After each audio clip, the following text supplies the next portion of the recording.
el doctor Ernesto Blume Fortini.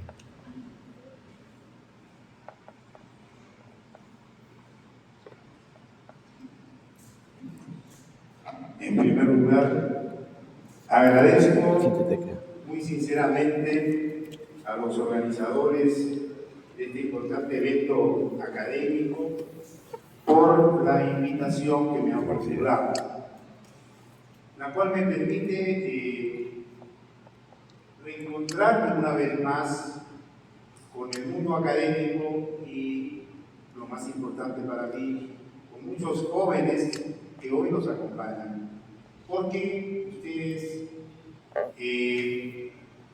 representan el futuro del Perú. Siempre para mí, como un antiguo maestro universitario, es un alto privilegio dirigirme a los jóvenes de mi país. Cuando nos detenemos a pensar sobre esta figura del régimen económico, tenemos que hablar de lo que en doctrina se llama la Constitución económica, que no es una constitución distinta y aparte, sino que es una parte de la constitución que conocemos. Las constituciones tradicionalmente han traído dentro de su contenido dos partes. Una parte dogmática, en donde están los principios, los valores, las instituciones, y una parte orgánica, en donde se regula la organización del poder político, cómo se distribuye el poder político. Pero, a partir de la Constitución de 1979, en el Perú se produce una situación inédita hasta ese momento, porque mientras que las constituciones comprendidas entre 1823, que fue la primera constitución que tuvo el Perú, y la constitución de 1933, antecesora de la constitución de 1979, las constituciones no traían normas relacionadas con el régimen económico.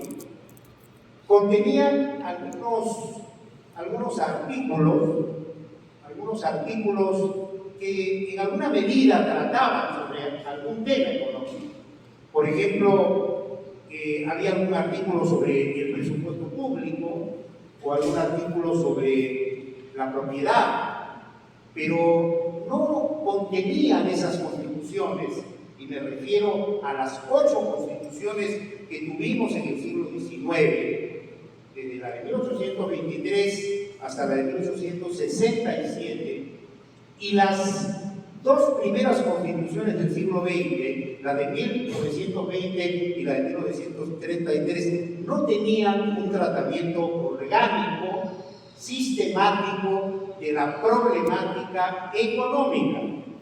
Y es la Carta Constitucional de 1979, que es predecesora de la actual Constitución de 1993, la que por primera vez en la historia del Perú nos trae lo que se denomina el régimen económico o la Constitución económica.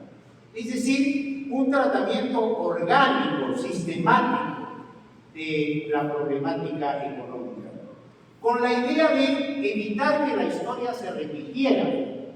Porque antes de la Constitución de 1979, cuando un gobierno llegaba al poder, creía, se imaginaba que en materia económica podía hacer cualquier cosa. Y el país sufría las consecuencias de esa improvisación. Muchas veces se despilfarraba el presupuesto público, se gastaba innecesariamente, se orientaba mal la aplicación de los recursos económicos y no había una economía saludable. Se actuaba políticamente más que técnicamente. Pero cuando en la Constitución de 1979 se incorpora un régimen económico, se incorpora un tratamiento racional y sistemático de todo el tema económico, que se basaba en la idea de que la economía, más allá de la tendencia que pudiera tener un determinado gobierno, lo importante era un manejo técnico de la economía, porque el país necesitaba un presupuesto equilibrado, que sus ingresos permitieran cubrir sus egresos, más allá de si el gobierno era de derecha, de izquierda, de centro o de la tendencia que quisiera. Lo importante era un manejo racional, un manejo objetivo, un manejo profesional del tema económico.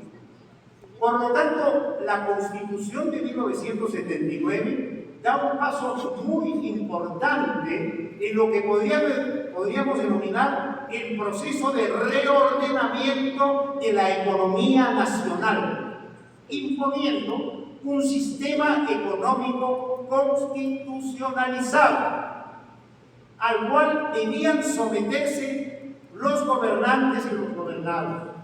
No importaba de qué partido era el ganador, pero ese ganador tenía que respetar las reglas económicas. Y entonces ahí podemos hablar ya de un régimen económico. Después de la Carta de 1979, ustedes saben perfectamente, por su conocimiento de historia, que